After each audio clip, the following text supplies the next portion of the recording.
So what if every little piece of data you created actually generated income for you? I mean, everything from a sensor on a farm to your car's location. Well, today we're going to dig into a new protocol called Orbitra, which is trying to build exactly that, a real financial layer for the AI and data economy. Look, it all starts with a simple, undeniable truth, right? The world runs on data. It is the invisible engine behind pretty much everything we do now. And if you want to understand the future of value, you have to understand how that data flows.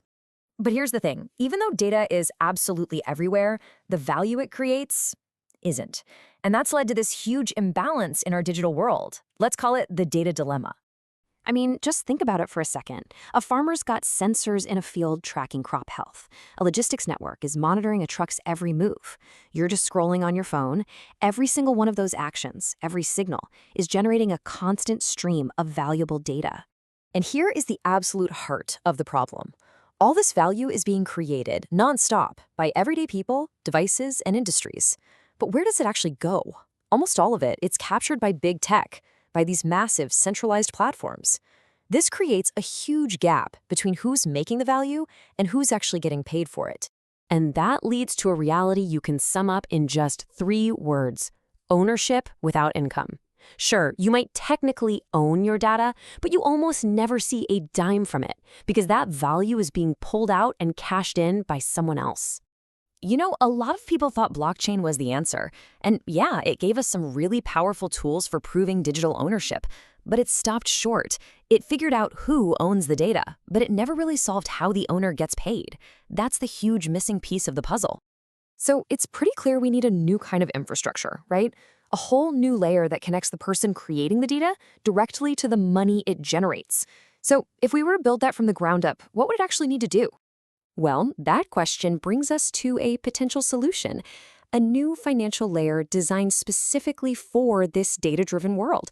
And this is exactly where Orbitra comes into the picture. The proposed solution is a system called the Orbitra protocol, and its entire reason for being is to be that missing bridge, that layer that finally connects data creators to the income they should be generating. Okay, so how does a system like this actually work? Let's get into the mechanics of what makes Orbitra tick. At its core, you can think of Orbitra as an AI-native payment engine. Now, the 2 keywords there are AI-native and real-world. This isn't just about people trading digital collectibles. This is about creating a system that can value and pay for data that's being generated by real, physical things out in the world. The whole system is basically built on 3 pillars. First, you've got AI-native payments, which are designed for machines to pay other machines directly. Second, there's programmable money, using a special token called MNE. The best way to think of this is like a smart dollar bill that has rules baked right into it. Like a rule, it says this money can only be spent on real-time traffic data. And third, when you put those first 2 together, you enable what's called autonomous commerce. And this is what autonomous commerce really looks like. Imagine an AI needs traffic data to plan a delivery. It could automatically find a car selling that data, negotiate the price, pay for it, and get the data, all in a fraction of a second with 0 humans involved. The value gets settled instantly by a smart contract. That's machines paying machines. Okay, I know what you might be thinking. This all sounds a little bit like science fiction. But what's really interesting is how this vision is actually being turned into a working system as we speak. Yeah, this is so important to get. This isn't just an idea in a white paper. The Arbitrizer protocol is a functional system, and these concepts we're talking about are being demonstrated right now in a live environment. Here's a perfect, concrete example: vehicle financing. Now, instead of going to a bank, filling out a mountain of paperwork, and then waiting for approval, the whole thing could just be handled by a smart contract. The terms, the payments, the ownership transfer, it's all automated. No banks, no paperwork, no delays.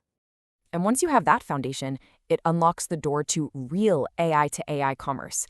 An AI agent could, say, autonomously buy that real-time traffic data from a whole network of cars to make its delivery route more efficient, with payments just zipping back and forth between machines instantly. All right, now for a very important reality check. The system is live, but it's currently running in a development stage known as a testnet, specifically Ethereum Sepolia testnet. You can think of a testnet as a sandbox or a proving ground. It's where the tech gets tested and perfected before it's ready to be deployed on the main public blockchain with real money. So, if we zoom out from the tech details and the demos for a minute, What's the big picture vision here? What kind of new economy could a system like this actually create? The end goal really is to build a world where data is treated as capital, not just as a random byproduct of something you're doing, but as a primary income-generating asset for the person or thing that created it. This future vision really hinges on a few massive ideas. First, finance becomes autonomous. It just executes itself based on code. Second, value flows directly back to its source, which solves that whole data dilemma we started with. But maybe the biggest shift of all is that AI stops being just a tool and becomes a true economic actor, an agent that can create and exchange value all on its own. And that really leaves us with the biggest question of all. What happens to our economy, our jobs, even our idea of what value is in a world where finance can finally, truly execute itself? That's the future Orbitra is trying to build, and it's one we'll definitely be watching. Thanks for diving in with me on this one.